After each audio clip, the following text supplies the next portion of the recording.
کی ضرورت بھی ہوتی ہے، وہ ایک الگ بات ہے، ظاہر ہے اس کے ایک الگ مینرز ہیں، کسی کو رد کیسے کرنا ہے، کوئی ظاہر ہے فتنہ پھیلا رہا ہے تو اس کو رد کرنے کی ضرورت بھی ہوتی ہے، لیکن ظاہر ہے اس کے ایک الگ مینرز ہیں۔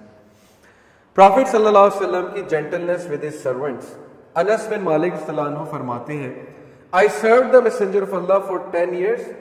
By Allah, he never once said uff to me. He never once said uff to me. کہ اوہو یہ کیا کر رہے ہو، تمہارا دماغ تو ٹھیک ہے، یا اف۔ اب یہ بھی بہت مشکل ہے، لیکن انس بن مالک کہتے ہیں کہ میرے نبی نے آج تک مجھے اف نہیں کہا۔ انس بن مالک سے ایک اور روایت مروی ہے، صحیح حدیث، انس بن مالک کہتے ہیں ایک بار نبی صلی اللہ علیہ وسلم نے مجھے کہا یہ کرو، اور انس بن مالک نے کہا میں نے نہیں کرنا، اور انس بن مالک باہر چلے گئے اور جا کے بچوں سے کھیلنے لگے۔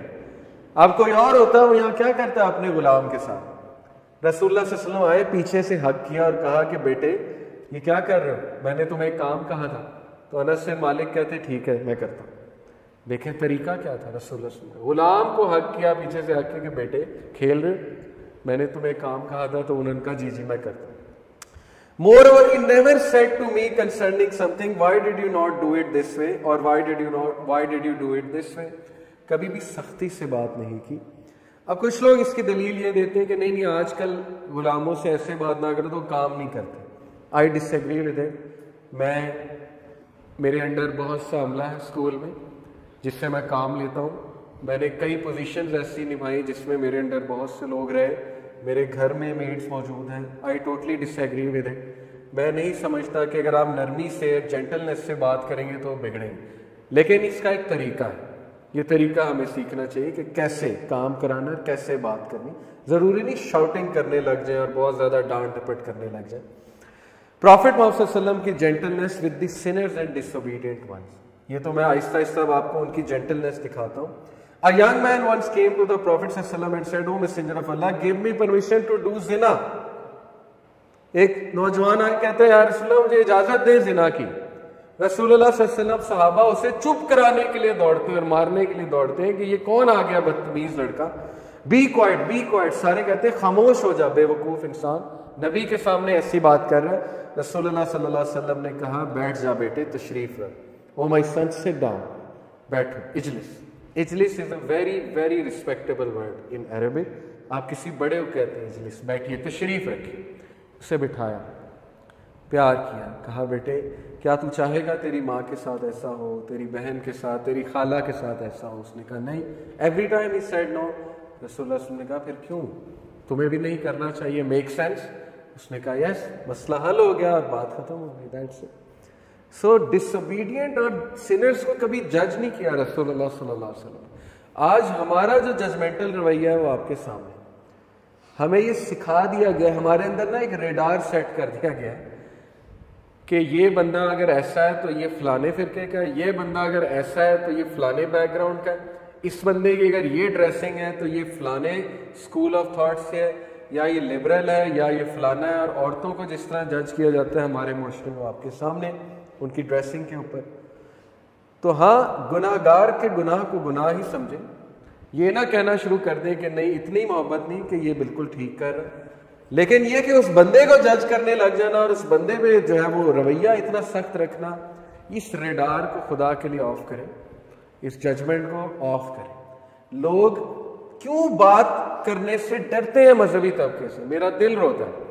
عوام الناس میں اٹھنا بیٹھنا ہے، آپ لوگوں کا بھی اٹھنا بیٹھنا ہے۔ آپ مجھے خود بتائیں مذہبی طبقے سے عام بندہ بات کرتے ڈرتا ہے کہ نہیں ڈرتا؟ یہ بات میں علماء کے منہ پہ کہتا ہوں، ان کو جا کر کہتا ہوں، بہت سے علماء بہت اچھے ہیں لیکن وہ شاید ایکسپوز نہیں ہے پبلک کے لیے۔ میں ایسے علماء کو جانتا ہوں جو بالکل ججمنٹل نہیں، جو بہت محبت سے بات کرتے ہیں، بہت شفقت سے بات کرتے ہیں، لیکن انفارچونیٹلی میجورٹی لوگ کے سامنے یہ رویہ، یہ کیوں امیج بن گئی ہے کہ وہ ہم نہیں بات کر سکتے ان سے کھل کے۔ شاید سم ویئر ڈاؤن دا لائن سختی دکھائی گئی ہے اور ایسے الفاظ اور ججمنٹ شو کی گئی ہے۔ ججمنٹ ایسی ہوتی ہے جیسے میں کئی ایسے لوگوں کے پاس بیٹھا ہوں جو ٹوٹلی ایک ایسا ویو رکھتے ہیں کہ اگر وہ ویو عام بندہ سن لے تو فوراً کہے گا یہ فلانا ہے۔ جیسے میں ایک شخص کے سامنے بیٹھا ہوں، میرے بڑے اچھے جاننے والے ہیں، اب جاننے والے اچھے ہیں، پہلے نہیں تھے اتنے، ظاہر ہے ان سے 2-3 ملاقاتیں شروع میں ہوئی۔ انہوں نے کچھ ایسی باتیں رکھی میرے سامنے کہ دیکھیں ہمارے لیے قرآن کافی ہے، ظاہر ہے ان کی ایک مسکنسیپشن تھی، حدیث تو مین میڈ ہے اور یہ ہے اور وہ ہے. اب میرے ذہن میں پہلی بات یہ ہے کہ منکر حدیث ہے اور میں نے اس کے ساتھ رویہ ایسا رکھنا ہے جیسا سختی والا اور بدعتیوں کے ساتھ ایک رویہ رکھا جاتا ہے. میں سنتا رہا ان کی بات، میں نے کہا okay tell me about it, بتائیے مجھے. انہوں نے کہا میں نہیں سمجھتا امام مہدی آئیں گے. میں نے کہا اچھا مجھ سے شیئر کریں، کیا آپ کا موقف کیا ہے، آپ کیا سمجھتے ہیں. انہوں نے کہا یہ حدیث ہے، اس کے بارے میں یہ ہے وہ ہے. ساری بات میں نے سنی اور اس کے بعد میں نے انہیں اپنی کچھ باتیں کی اور ماشاءاللہ صرف اس رویے سے متاثر ہو کر میرے سے ڈسکشن شروع کر دی. کرتے کرتے ماشاءاللہ آج وہ حدیث کو بھی مانتے ہیں اور وہ اس ویو کو بھی مانتے ہیں کہ امام مہدی نے آنا ہے. تو یہ کیا چیز ہے؟ اگر وہیں پہ میرا ریڈار آن ہو جاتا اور میں کہتا کہ یہ یا تو فلانے غامدی اسکول آف تھاٹ کے، یا یہ ہیں، یا یہ وہ ہیں، یا یہ منکر حدیث ہے، یا یہ وہ، تو میں نے کیا ان کے ساتھ ڈیلنگ کرنی؟ تو یہ بڑے افسوس کی بات ہے، بہت مشکل ہے یہ. لیکن ہمیں اپنے ریڈارز آف کرنے ہوں گے. ہمیں ہر بندے کو ایک عام بندہ سمجھ کر اس کو صرف دعوت دینی ہوگی اور اس کی بات سننی ہوگی. رسول اللہ تو مشرکین کی بات سنتے ہیں، ہمیں تو اتنی ٹالرنس نہیں کہ اپنے مخالف کی بات سنیں. کتنی حدیث سے ثابت ہے کہ مشرکین 40 منٹ رسول اللہ کے سامنے بولتے تھے اور وہ خاموشی سے سنتے تھے. ہم میں ٹالرنس ہی کوئی نہیں کہ اگلا بندہ ہاؤ ڈیئر دیٹ پرسن، اس نے میرے خلاف یا میرے لوگوں کے خلاف بات کیسے کر دیا.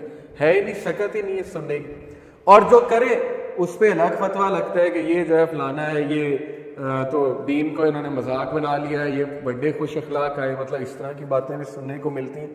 تو بہت زیادہ خرابی ہے. اللہ نوز بیسٹ یہ ٹھیک کیسے ہوگی، لیکن ینگسٹرز کا بہت بڑا رول ہے اس میں، آپ لوگوں کا بہت بڑا رول ہے اس میں. ینگ بلڈ جو ہے اس میں بہت جوش ہوتا ہے، بہت زیادہ ولولہ ہوتا ہے. اس لیے آپ لوگوں کو خاص ایڈوائس ہے کہ خوش اخلاقی اور رسول اللہ صلی اللہ علیہ وسلم کی یہ جو میں آپ کو ساری چیزیں بتا رہا ہوں اس کو اڈاپٹ کریں. ینگسٹرز کو ہمیشہ ڈیفرنٹ لوگ یوز کرتے ہیں اپنے مقاصد کے لیے، چاہے وہ کوئی پولیٹیکل جماعت ہو، چاہے وہ کوئی اور جماعت ہو. اس لیے بی ویئر آف دیٹ. آپ لوگ کے جو آئیڈیل ہے وہ رسول اللہ ہے صلی اللہ علیہ وسلم، کیریکٹر کے حوالے سے. اوکے، ٹالرنس کا میسج آپ لوگوں نے دینا. جینٹلنس ود ڈس بلیورز، دشمنوں کے ساتھ جینٹلنس. بیٹل آف احد میں رسول اللہ صلی اللہ علیہ وسلم کے دندان مبارک شہید ہوئے، چہرہ مبارک سے خون جو ہے وہ نکل رہا تھا، سر پہ چوٹ لگی تھی.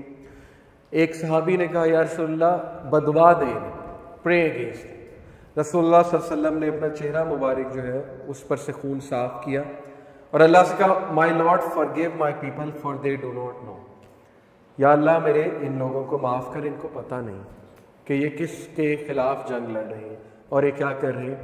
اور اگر اس ٹائم بدوا ہوتی تو خالد بن ولید مسلمان نہ ہوتا، کیونکہ Khalid bin Walid was the main person اس ٹائم. تو پروفیٹ وسلم کی حکمت ہے، پروفیٹ وسلم کو پتہ ہے کہ یہی کل کو مسلمان ہو جائیں گے، اور وہ دعا تھی.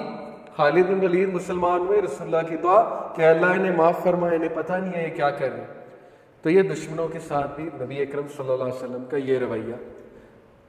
پھر his generosity, the Prophet صلی اللہ علیہ وسلم did not refuse to give anything which he had to someone if he asked for it. نبی صلی اللہ علیہ وسلم اتنے ماڈسٹ تھے، اتنے زیادہ شرمیلے تھے.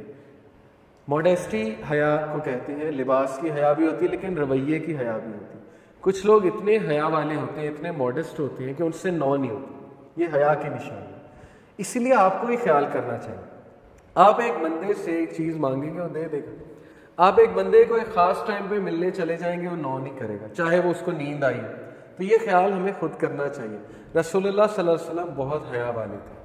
اسی لیے اللہ نے ڈائریکٹ سورہ حجرات میں بیڈوینس کو کہا کہ یہ جو تم ان کے گھر کے باہر جمع ہو جاتے ہو اور ان کے حجرے کے باہر جو انتظار کرتے ہو آئیں گے، پتھر بھی وہ پھینکتے تھے ڈسٹرب کرنے کے لیے، یعنی اتنے الٹریٹ تھے. تو اللہ نے ان کو اچھا خاصا ریپریمنڈ کیا ہے کہ ان لوگوں کو پتہ نہیں ہے محمد رسول اللہ صلی اللہ علیہ وسلم کے پاس آئیں. اس کا ایک پروٹوکول ہے آنے کا اور ان سے گفتگو کرنے کا ایک پروٹوکول. سو پروفیٹ صلی اللہ علیہ وسلم کبھی بھی نہ نہیں کرتے تھے. جو صحابی ان سے کچھ مانگتا تھا وہ دے دیتے تھے. یہ ماڈسٹی کی، حیا کی بہت بڑی نشانی ہے. جنروسٹی بھی تھی رسول اللہ صلی اللہ علیہ وسلم کی، بس دے دی. میں نے ایسے کئی جنرس لوگ دیکھے اپنی زندگی میں. جنروسٹی اتنی ہے، تنخواہ آئی، چیریٹی، اچھی خاصی چیریٹی کر دی. جس نے مانگا دیتے گئے، جس نے مانگا دیتے گئے، نہ نہیں کی. کنسیڈریٹ، یہ حدیث ہمارے بزرگوں کو معذرت کے ساتھ جو سن رہے ہیں